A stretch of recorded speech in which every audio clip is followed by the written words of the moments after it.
நிலம் கையகப்படுத்துதல் மசோதாவில் திருத்தங்கள் கொண்டுவர தயாராக இருப்பதாகவும் இந்த சட்டத்தில் ஆட்சேபம் உள்ள மாநில அரசுகள் பழைய சட்டத்தை பின்பற்றலாம் என்றும் பிரதமர் மோடி கூறியுள்ளார்.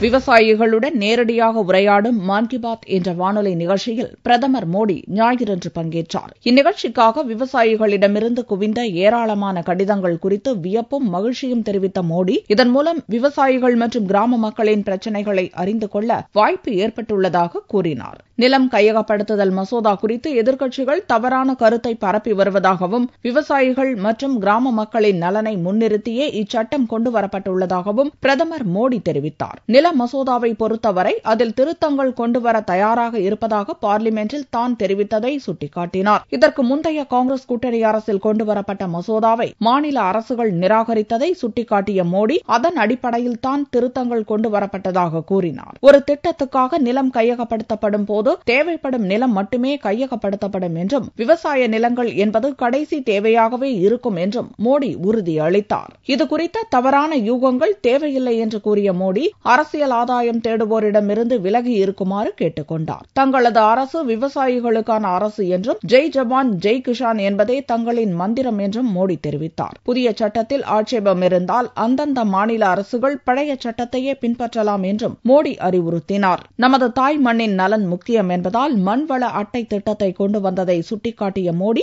சமீபத்திய பருவம் தவறிய மழையால் விவசாயிகளுக்கு ஏற்பட்ட பாதிப்புகளுக்கு தேவையான உதவிகள் அளிக்க தயாராக இருப்பதாகவும், இழப்பை கணக்கிட மத்திய அமைச்சர்கள் சுற்றுப்பயணம் மேற்கொண்டிருப்பதாகவும் கூறினார்.